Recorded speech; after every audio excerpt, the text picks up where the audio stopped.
Hallelujah. ഉൽപ്പത്തിയുടെ പുസ്തകം 2-ാം അധ്യായത്തിൽ 18-ാമത്തെ വാക്യത്തിൽ മനുഷ്യൻ ഏകനായിരിക്കുന്നത് നന്നല്ല, അവന് ചേർന്നിണേ ഞാൻ നൽകും എന്നാണ് ദൈവമായ കർത്താവ് പറഞ്ഞത്. ഈശോയിൽ ഏറ്റവും പ്രിയപ്പെട്ടവരെ, കഴിഞ്ഞ എപ്പിസോഡിൽ നമ്മളൊരു കുടുംബത്തിൻ്റെ 4 തലങ്ങളെക്കുറിച്ചാണ് ചിന്തിച്ചത്. ഇന്ന് നമ്മൾ ഭാര്യ-ഭർത്തൃ ബന്ധത്തെക്കുറിച്ചാണ് നമ്മൾ ചിന്തിക്കുന്നത്. അതായത് 2 വ്യക്തികളിലൂടെ ഒരു കുടുംബത്തിലൂടെ തകർന്നുപോയ ചരിത്രം നമ്മൾ കഴിഞ്ഞ എപ്പിസോഡിൽ നമ്മൾ കണ്ടു. പിശാച് ആദ്യം തകർത്തത് ഒരു കുടുംബത്തെയാണ്. ആ കുടുംബം വഴി പിന്നീട് മലാക്കി പ്രവാചകൻ വരെയുള്ള എല്ലാ കുടുംബങ്ങളെയും പിശാച് തകർത്തു. ദൈവത്തിൻ്റെ സ്വപ്നത്തിൻ്റെ മേൽ അവൻ കൈവച്ചു. എന്നുവെച്ചാൽ ഒരു യുവാവിൻ്റെയും ഒരു യുവതിയുടെയും വിവാഹമെന്ന് പറയുന്നത് അവരുടെ സ്വപ്നമല്ല, അവരുടെ മാതാപിതാക്കളുടെ സ്വപ്നമല്ല, ദൈവമായ കർത്താവിൻ്റെ സ്വപ്നമാണ് ഏതൊരു യുവാവിൻ്റെയും ഏതൊരു യുവതിയുടെയും കുടുംബജീവിതം. അതിൻ്റെ മേലാണ് പിശാച് കൈവച്ചത്. അതായത് എങ്ങനെയാണ് കുടുംബം രൂപപ്പെടുത്തിയതെന്ന് നമ്മൾ ചിന്തിക്കേണ്ടിയിരിക്കുകയാണ്. ഉൽപ്പത്തിയിൽ 6 ദിവസം കൊണ്ട് എല്ലാം ഉണ്ടാകട്ടെ എന്ന് പറഞ്ഞു. 7-ാം ദിവസം ദൈവം വിശ്രമിക്കുന്നു. 7-ാം ദിവസം ദൈവമായ കർത്താവ് ഇപ്രകാരം പറയുകയാണ്, നമുക്ക് നമ്മുടെ ഛായയിലും സാദൃശ്യത്തിലും മനുഷ്യനെ സൃഷ്ടിക്കാം. മനുഷ്യനെ സൃഷ്ടിച്ചതിന് ശേഷം മനുഷ്യനെ കൂടാതെ ദൈവം സൃഷ്ടികർമ്മം നടത്തുന്നില്ല. മനുഷ്യനെ സൃഷ്ടിച്ചതിന് ശേഷം മനുഷ്യൻ വിളിച്ചതെല്ലാം എല്ലാറ്റിനും പേരായി തീർന്നു. എല്ലാറ്റിനെയും ജോഡി ജോഡിയായി മനുഷ്യൻ്റെ മുമ്പിൽ കൊണ്ട്, ആദത്തിൻ്റെ മുമ്പിൽ കൊണ്ടുവന്ന് നിർത്തിയിട്ട് അവൻ എന്ത് പേര് വിളിക്കുമെന്ന് ദൈവമായ കർത്താവ് നോക്കി.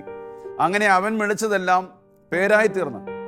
പ്രിയപ്പെട്ടവരെ, ഈ ഭൂമിയുടെയും സൃഷ്ടപ്രപഞ്ചം മുഴുവൻ്റെയും ആധിപത്യം ആദത്തിന് ലഭിച്ചിട്ടും ആദത്തിൻ്റെ ഹൃദയത്തിൽ ഒരു ശൂന്യത വാക്കിയിട്ടായിരുന്നു. കാരണം തനിക്കിണങ്ങിയ തുണയെ അവൻ കണ്ടില്ല. ആ ശൂന്യത മനസ്സിലാക്കിയ ദൈവം അവനെ ഗാഢനിദ്രയിൽ ആഴ്ത്തി, ഉറക്കിക്കിടത്തി. എന്ന് വെച്ചാൽ ആദ്യത്തെ ക്ലോറോഫോം കണ്ടുപിടിച്ചത് ദൈവമാണ്. അവനെ മയക്കി കിടത്തി. ആദ്യത്തെ ഡോക്ടറും ദൈവം തന്നെയാണ്. അവൻ്റെ വാരിയൽ സർജറി ചെയ്ത് ഒന്നെടുത്തിട്ട് അവനെ പോലുള്ള ഒരു തുണയെ ദൈവം സൃഷ്ടിച്ചു. എന്നിട്ട് ഉറക്കത്തിൽ നിന്ന് അവനെ വിളിച്ചുണർത്തിയപ്പോൾ അവൻ ഹൗവായെ കണ്ടിട്ട് മതിമറന്ന് ഒച്ചത്തിൽ ഇങ്ങനെ പറഞ്ഞു, ഇതാ എൻ്റെ അസ്ഥിയിൽ നിന്നുള്ള അസ്ഥിയും മാംസത്തിൽ നിന്നുള്ള മാംസവും നരിയിൽ നിന്ന് എടുക്കപ്പെട്ടതുകൊണ്ട് നാരി എന്ന് വിളിക്കപ്പെടും. ഇത് ആരോട് പറഞ്ഞതാണ്? ഒറ്റവാക്കി പറഞ്ഞാൽ ആദ്യത്തെ കൂദാശ ഉടമ്പടി നടന്നത് ഉൽപ്പത്തിയിലാണ്.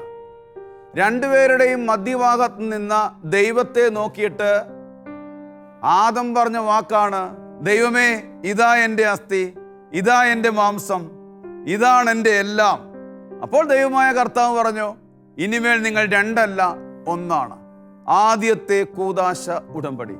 അവരുടെ ജീവിതം വലിയ സന്തോഷമായിരുന്നു, ആനന്ദകരമായിരുന്നു കുറച്ച് നാളുകൾ. എപ്പോൾ? പാപം ചെയ്യുന്നത് വരെ. എന്ന് വെച്ചാൽ എത്ര കാലം ദൈവമായ കർത്താവ് അവരുടെ മധ്യഭാഗത്തുണ്ടായിരുന്നോ അത്രയും കാലം അവരുടെ ജീവിതം സന്തോഷകരമായിരുന്നു, സ്വർഗീയമായി തീർന്നു അവരുടെ കുടുംബം. എപ്പോൾ അവരുടെ കുടുംബം അധപ്പതിച്ചു എന്ന് ചോദിച്ചാൽ, ദൈവമായ കർത്താവിനെ അവരുടെ മധ്യഭാഗത്ത് നിന്നും പടിയിറക്കി വിട്ടതാണോ അവരുടെ കുടുംബത്തിൻ്റെ പരാജയം. എന്നെ കേൾക്കുന്ന സഹോദര സഹോദരി, നിന്റെ കുടുംബജീവിതത്തിൽ അസ്വസ്ഥതകളും ആകുലതകളും ഉണ്ടു എങ്കിൽ നീ ഓർത്തുകൊള്ളുക, അത് നിന്റെ ഭർത്താവല്ല പ്രശ്നക്കാരൻ, നിന്റെ ഭാര്യയല്ല പ്രശ്നക്കാരി, നിന്റെ അമ്മായിയപ്പനല്ല അമ്മായിയമ്മയല്ല, നിന്റെ മാതാപിതാക്കളല്ല. മറഞ്ഞിരിക്കുന്ന ഒരു ശക്തിയുണ്ട്, അത് നീ ആദ്യം തിരിച്ചറിയണം. നിന്റെ ഭാര്യ ഭർത്ത ബന്ധമാകുന്ന കുടുംബജീവിതത്തെ തകർക്കുന്ന മറഞ്ഞിരിക്കുന്ന ഒരു ശക്തിയെ നീ തിരിച്ചറിഞ്ഞു കഴിഞ്ഞാൽ കൃപയിൽ തെളിഞ്ഞു നിന്നുകൊണ്ട് അതിനെതിരെ യുദ്ധം ചെയ്യാൻ പറ്റും. കൃപയിൽ തെളിഞ്ഞു നിന്നുകൊണ്ട്. മറഞ്ഞിരിക്കുന്ന ശക്തിയെ തിരിച്ചറിയാതെ നമ്മൾ പരസ്പരം ഭാര്യ ഭർത്താവിനും ഭർത്താവ് ഭാര്യയ്ക്കും മക്കൾ മാതാപിതാക്കൾക്കും എതിരെ പരസ്പരം പഴിചാരിക്കൊണ്ടിരിക്കുകയാണ്. ദൈവമായ കർത്താവ് നഷ്ടപ്പെട്ടതാണ് കുടുംബജീവിതത്തിൻ്റെ തകർച്ചയെന്ന് ഇന്ന് തിരിച്ചറിയുക. രണ്ടാമത്തെ കൂദാശ ഉടമ്പടിയാണ്. കൂദാശ ഉടമ്പടിയാണ്. എവിടെയാണ്? നമ്മൾ ചെറുക്കനും പെണ്ണുമായിട്ട് ദേവാലയത്തിലേക്ക് ചെല്ലുന്നു, കൈകൾ കോർത്തു പിടിച്ചു, യേശുക്രിസ്തുവിൻ്റെ പ്രതീകമായിട്ട് വൈദികനെ കണ്ടുകൊണ്ട് ഈ നിമിഷം മുതൽ മരണം നമ്മെ വേർപെടുത്തും വരെ സന്തോഷത്തിലും സന്താപത്തിലും ആരോഗ്യത്തിലും അനാരോഗ്യത്തിലും വിശ്വസ്തയോടെ ഒന്നിച്ച് ജീവിക്കാമെന്ന് വാഗ്ദാനം ചെയ്യുന്നു. അപ്പോൾ പറയുന്നു, ഇനിമേൽ നിങ്ങൾ രണ്ടല്ല ഒന്നാണെന്ന്. എപ്പോൾ കൂദാശ പരികർമ്മം ചെയ്ത യേശുവിനെ നമ്മുടെ മധ്യഭാഗത്തു നിന്ന് മാറ്റി നിർത്തിയോ അപ്പോൾ തുടങ്ങിയതാണ് പരാജയം. എപ്പോഴാണ് നമ്മുടെ കുടുംബജീവിതത്തിൻ്റെ മധ്യത്തിൽ നിന്ന് കർത്താവ് നഷ്ടപ്പെട്ടത്?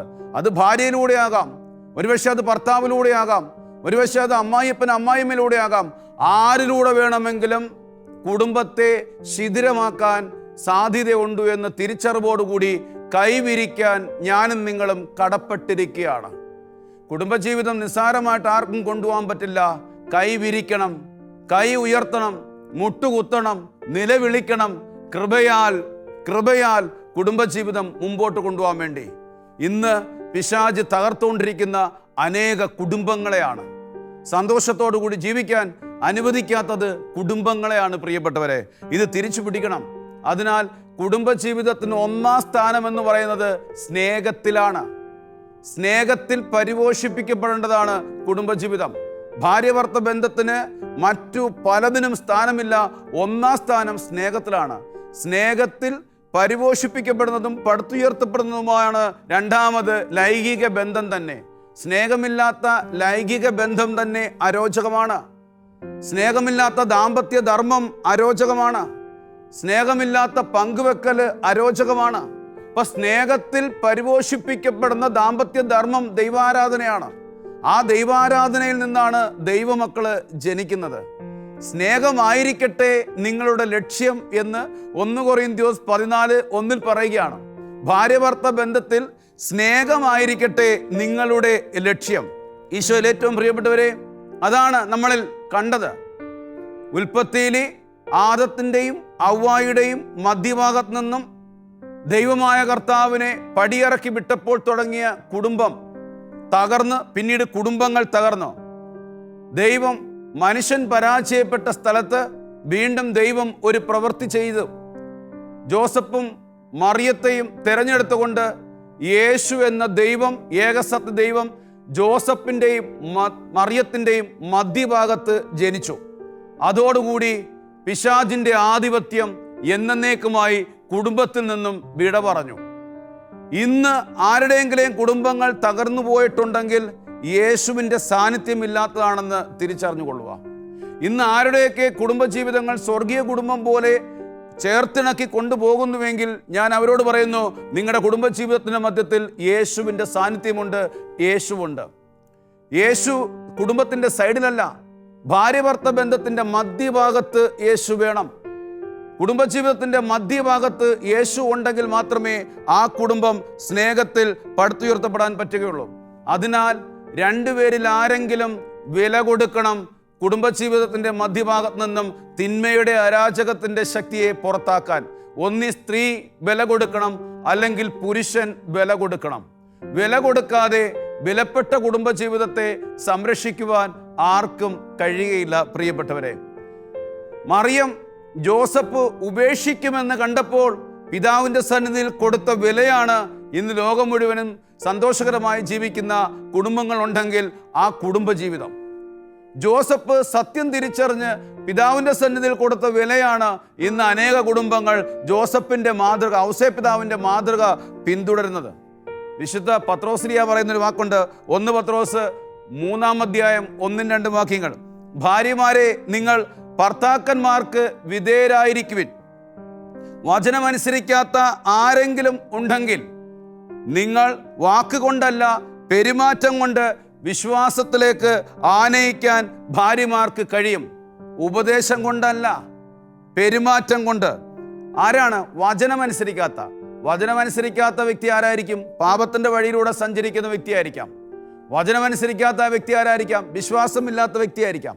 അങ്ങനെയെങ്കിൽ വചനമനുസരിക്കുന്ന, പ്രാർത്ഥിക്കുന്ന ഒരു കുടുംബിനി ആണ് എന്നെ കേൾക്കുന്നതെങ്കിൽ കർത്താവ് പറയാണ്, നിങ്ങളുടെ ഉപദേശം കൊണ്ടോ നിങ്ങളുടെ വാക്കുകൾ കൊണ്ടോ അല്ല, നിഷ്കളങ്കമായ പെരുമാറ്റം കൊണ്ടായിരിക്കും അവരെ. എന്നിട്ട് പറയാണ്, നിങ്ങളുടെ ആദരപൂർവവും നിഷ്കളങ്കവുമായ പെരുമാറ്റം കാണുന്നത് മൂലമാണ് ഇത് സാധ്യമാകുക.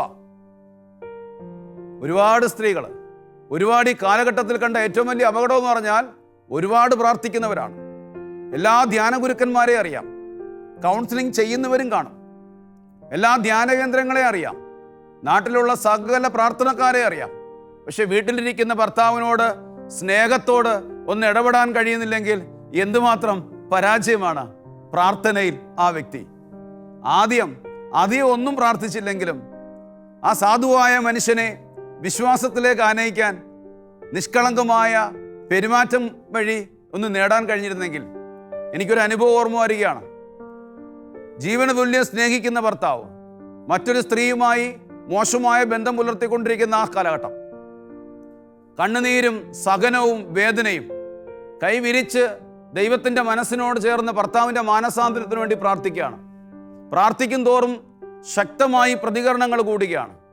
ഒരിക്കൽ ഈ ജീവന തുല്യം സ്നേഹിക്കുന്ന ഈ സ്ത്രീയെ ഉപേക്ഷിച്ചുകൊണ്ട് ഈ മനുഷ്യൻ വീട് വിട്ടിറങ്ങി 10 വർഷം ഈ സ്ത്രീ തൻ്റെ ഭർത്താവിൻ്റെ മാനസാന്തരത്തിന് വേണ്ടി ക്ഷമിച്ച് സ്നേഹിച്ച് കണ്ണുനീരൊഴുക്കി പ്രാർത്ഥനയിലായിരുന്നു. 10ാമത്തെ വർഷം ഒരു ആക്സിഡന്റ് ഈ മനുഷ്യന് പറ്റിയപ്പോൾ കൂടെ പോയ സ്ത്രീ നിസ്സാരമായി തഴഞ്ഞുകൊണ്ടുപോയി. ഒറ്റപ്പെടലിൻ്റെയും ശൂന്യതയുടെയും നടുവിൽ നിന്നുകൊണ്ട് ഈ പുരുഷൻ ഇങ്ങനെ ചിന്തിച്ചു, എൻ്റെ ഭാര്യ എത്ര സ്നേഹമതിയായിരുന്നു, എന്നെ ജീവന തുല്യം സ്നേഹിച്ചവൾ, ഞാൻ അടിച്ചിട്ടും തുപ്പിയിട്ടും പഴിച്ചിട്ടും വെറുത്തിട്ടും എൻ്റെ കാൽക്കൽ കിടന്ന് എന്നെ സ്നേഹിച്ചവളെ കളഞ്ഞുകൊണ്ട് വന്നതിൻ്റെ ശിക്ഷയാണ് ഞാൻ ഈ പേർന്നതെന്ന് ആ മനുഷ്യൻ ഇങ്ങനെ ചിന്തിച്ചു തുടങ്ങി. എന്താ സംഭവിച്ചതെന്നറിയാം പ്രിയപ്പെട്ടെ? ആ മനുഷ്യൻ അവിടെ വെച്ചൊരു തീരുമാനമെടുക്കുകയാണ്, ഞാൻ തിരിച്ച് വീട്ടിൽ ചെല്ലും, അവിടെ എൻ്റെ ഭാര്യ എന്നെ സ്വീകരിക്കുകയാണെങ്കിൽ ഞാൻ ജീവിക്കും, മറിച്ച് അവള് വേറെ കല്യാണം കഴിച്ചുവെങ്കിൽ എന്നെ സ്വീകരിക്കുന്നില്ലെങ്കിൽ ഞാൻ മരിക്കും. ചങ്ക് പൊട്ടിയിട്ടാണ് വീട്ടിൽ ചെല്ലുന്നത്. എന്തായിരിക്കും പ്രതികരണമെന്നറിയില്ല. വീട്ടിൽ ചെല്ലുന്ന സമയത്ത് കാണുന്നത് ഈ പാവ സ്ത്രീ മുട്ടുകുത്തി കൈവിരിച്ചിട്ട് ചുണ്ടുകൾ കൂട്ടിയടിച്ചിട്ട്, ഈശോ എൻ്റെ ഭർത്താവിനെ എനിക്ക് തിരികെ തരണമേ, എൻ്റെ ഭർത്താവിൻ്റെ ആത്മാവിനെ അങ്ങ് സ്വർഗത്ത് കൊണ്ടുപോകണമേ. ആത്മാവിനെ പ്രണയിച്ച ഭാര്യ തക്ഷണ മനുഷ്യൻ ആ സ്ത്രീയുടെ കാൽക്കലേക്ക് വീണു. ആ സ്ത്രീയെയും കൈക്ക് പിടിച്ചു കൊണ്ടുവന്നിട്ട് എന്നെ ഒരു മനുഷ്യനാക്കിയത്, എന്നെ ഒരു ദൈവ പൈതലാക്കിയത് എൻ്റെ ഭാര്യയാണെന്ന് പരസ്യമായി ശുശ്രൂഷകനോട് പറയേണ്ടി വന്നു. ഇതാണ് പ്രിയപ്പെട്ടവരെ പത്രോസിലെ പറഞ്ഞത്. വാക്കുകൊണ്ടല്ല, ആദരപൂർവമായ പെരുമാറ്റവും നിഷ്കളങ്കമായ സ്നേഹവും കൊണ്ടായിരിക്കണം. ഒരു ഭാര്യയുടെ ഹൃദയത്തിൽ നിന്നും രൂപപ്പെടുന്ന സ്നേഹം നിസ്സാര കാര്യങ്ങളിൽ അടുത്തിരുന്ന് പറഞ്ഞാൽ തീരാവുന്ന വിഷയം, ഒന്ന് ക്ഷമിച്ചാൽ പരിഹരിക്കാവുന്ന വിഷയം കുടുംബ കോടതികളെ എത്തിയിട്ടുണ്ട്. നിമിഷങ്ങൾ കൊണ്ട് ബന്ധങ്ങൾ ശിഥിലമാക്കിയിട്ടുണ്ട്. ഒന്ന് ക്ഷമിച്ചിരുന്നെങ്കിൽ, ഒന്ന് പറഞ്ഞിരുന്നെങ്കിൽ, ഒന്ന് അടുത്ത് ചേർന്നിരുന്നെങ്കിൽ തീരാവുന്ന വിഷയം. നിസ്സാര കാര്യങ്ങളിൽ പോലും പിശാചിൻ്റെ കോട്ടയ്ക്കകത്ത് കൊണ്ട് വെച്ചു കൊടുത്തിരിക്കുകയല്ലേ കുടുംബജീവിതത്തെ. തിരിച്ചു പിടിക്കണം പ്രിയപ്പെട്ടവരെ. ഇവിടെ എഫേസ്യസ് ലേഖനത്തിലെ 5-ാം അധ്യായം 24-ഉം 25-ഉം വാക്യങ്ങൾ ഇങ്ങനെ പറയുന്നു, സഭ ക്രിസ്തുവിന് വിധേയായിരിക്കുന്നത് പോലെ ഭാര്യമാർ എല്ലാ കാര്യങ്ങളിലും ഭർത്താക്കന്മാർക്ക് വിധേയരായിരിക്കണം. എന്നിട്ട് എല്ലാ കാര്യങ്ങളും വിധേയരായിരിക്കണം. ഭർത്താക്കന്മാരെ, ക്രിസ്തു സഭയെ സ്നേഹിക്കുകയും അവളെ വിശുദ്ധീകരിക്കാൻ വേണ്ടി തന്നെ സമർപ്പിക്കുകയും ചെയ്തതുപോലെ നിങ്ങൾ ഭാര്യമാരെ സ്നേഹിക്കണം. അല്ലയോ ചേട്ടന്മാരെ, ഈ ഭാര്യ എന്ന് പറയുന്ന ഈ പാവപ്പെട്ട സ്ത്രീ, ബലഹീനപാത്രമായ സ്ത്രീ എല്ലാ കാര്യങ്ങളിലും വിധേയായിരിക്കണമെങ്കിൽ നീ നിന്നെ പോലെ തന്നെ നിന്റെ ഭാര്യയെ സ്നേഹിക്കണം. സ്നേഹിക്കുമ്പോൾ ഈ ഭാര്യ നിർബന്ധിതയാകും തന്നെ വിധേയപ്പെടാൻ. എഫേസ്യസ് 5:22 പറയുന്നു, ഭാര്യമാരെ നിങ്ങൾ കർത്താവിനെന്ന പോലെ ഭർത്താക്കന്മാർക്ക് വിധേയരായിരിക്കുവിൻ. എത്ര സുന്ദരമാണ്! ഭർത്താവിൻ്റെ മുഖം കാണുന്നത് കർത്താവിനെന്ന പോലെ എന്നാണ്. കർത്താവിനെന്ന പോലെ വിധേയപ്പെടാനാണ് പറയുന്നത്. സുഭാഷിതങ്ങളുടെ പുസ്തകം 31-ാം അധ്യായത്തിൽ 10-ലും 11-ലും പറയുന്നു, ഉത്തമമായ ഭാര്യയെ കണ്ടുപിടിക്കാൻ ആർക്ക് കഴിയും? അവൾ രത്നങ്ങളെക്കാൾ അമൂല്യമെത്രേ. ഭർത്താവിൻ്റെ ഹൃദയം അവളിൽ വിശ്വാസമർപ്പിക്കുന്നു, അവൻ്റെ നേട്ടങ്ങൾ വർദ്ധിക്കുകയും ചെയ്യുന്നു. ഇത് സ്നേഹത്തിൽ പടുത്തുയർത്തപ്പെടേണ്ടതാണോ പ്രിയപ്പെട്ടവരെ? ഒന്നാം സ്ഥാനം സ്നേഹത്തിന് കൊടുക്കാത്ത കുടുംബങ്ങൾ തകരും. എന്ന് വെച്ചാൽ അനേക കുടുംബങ്ങളെ പിശാച് തകർക്കുന്നത് ഫ്രണ്ട്ഷിപ്പിനാണ് ഒന്നാം സ്ഥാനം. ഭർത്താവിനേക്കാൾ അധികമായി, ഭാര്യയേക്കാൾ അധികമായി കൂട്ടുകാര് വിഗ്രഹമായി തീരുകയാണ്. ഞാൻ പറയട്ടെ, ഭാര്യയുടെയും ഭർത്താവിൻ്റെയും മധ്യഭാഗത്ത് ഒരേ ഒരു വ്യക്തിക്കേ ഉള്ള സ്ഥാനം, സാക്ഷാൽ യേശു ക്രിസ്തുവിന്. മറിച്ച് മാതാപിതാക്കൾക്ക് അതിൻ്റെ മധ്യത്തിൽ ഇടം കൊടുക്കരുത്. മാതാപിതാക്കൾക്ക് ഇടം കൊടുക്കരുത്. 2, കൂട്ടുകാർക്ക് ഇടം കൊടുക്കരുത്. 3, സമ്പത്തിനിടം കൊടുക്കരുത്. 4, താലി എന്ന ചരട് കഴുത്തിൽ വീണിയെങ്കിൽ, മോതിരം എന്ന മുദ്ര കയ്യിൽ വീണെങ്കിൽ നീ ഡിഗ്രിക്കോ സൗന്ദര്യത്തിനോ പ്രാധാന്യം കൊടുക്കരുത്. മറിച്ച് നിന്റെ ഭാര്യയ്ക്ക് നീ കൊടുക്കേണ്ടത് സ്നേഹമെന്ന ഏറ്റവും അമൂല്യമായ നിധിയാണ്. സ്നേഹത്തിന്റെ മുമ്പിൽ കീഴടങ്ങേണ്ട 2 ജീവിതങ്ങളാണ് ഭാര്യ ഭർത്ത ബന്ധം. സ്നേഹത്തിന്റെ മുമ്പിൽ അടിയറ വെക്കേണ്ട 2 ജീവിതങ്ങളാണ് ഭാര്യ ഭർത്ത ബന്ധം. സ്നേഹത്തിൽ പരിപോഷിപ്പിക്കപ്പെടേണ്ട ബന്ധങ്ങളാണ് ഭാര്യ ഭർത്ത ബന്ധം. പ്രിയപ്പെട്ടവരെ, തോബിത്തിന്റെ പുസ്തകത്തിൽ 8-ാം അധ്യായത്തിൽ 7-ാം വാക്യത്തിൽ ഇപ്രകാരമാണ് പറയുന്നത്, കർത്താവേ, ഞാൻ ഇവളെ സ്വീകരിച്ചിരിക്കുന്നത് ജഡികമായ അഭിലാഷത്തിലല്ല, നിഷ്കളങ്കമായ പ്രേമത്താലാണ്. വാർദ്ധക്യത്തിലെത്തുന്നത് വരെ ഒന്നിച്ച് ജീവിക്കാനുള്ള കൃപ ഞങ്ങൾക്ക് തരയണമേ.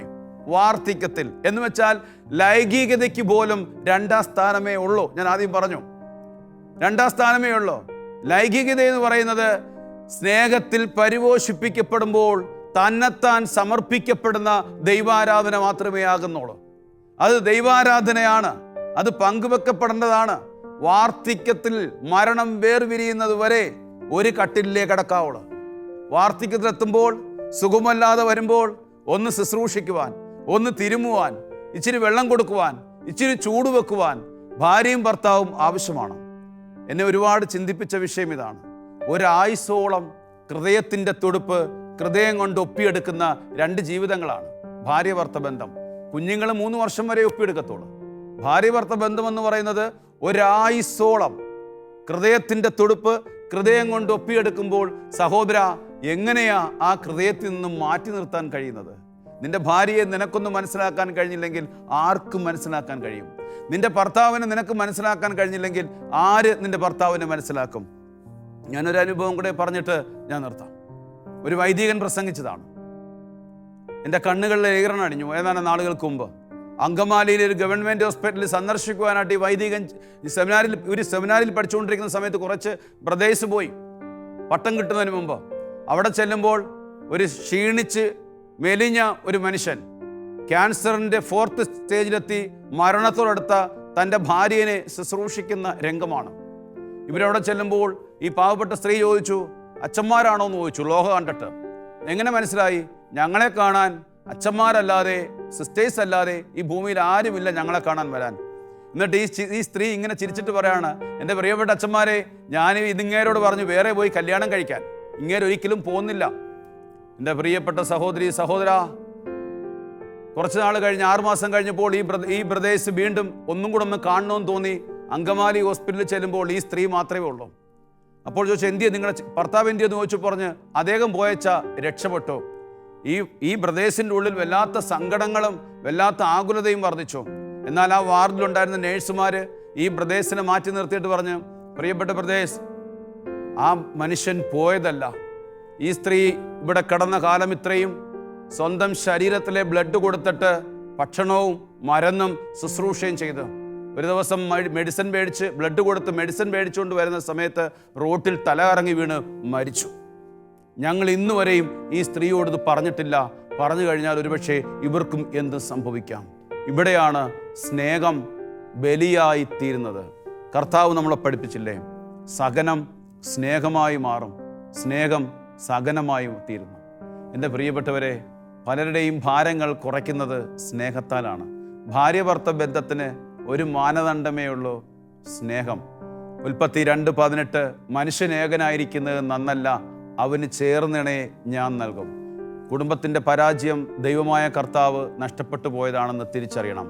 ഭർത്താവല്ല, ഭാര്യയല്ല കുറ്റക്കാര്. എന്നാൽ യേശുക്രിസ്തു മറിയത്തിൻ്റെയും ജോസഫിൻ്റെയും മധ്യഭാഗത്ത് ജനിച്ചു, കുടുംബം തിരിച്ചു പിടിച്ചു. നമുക്കും നമ്മുടെ കുടുംബം തിരിച്ചു പിടിക്കാം സ്നേഹത്തിൽ. ദൈവമായ കർത്താവെ, ഞങ്ങൾ പ്രാർത്ഥിക്കുകയാണ്, ഞങ്ങളുടെ കുടുംബങ്ങളെ തിരിച്ചു തരണമേ, കുടുംബത്തെ സ്നേഹത്തിൽ വളർത്തണമേ. ആമേൻ.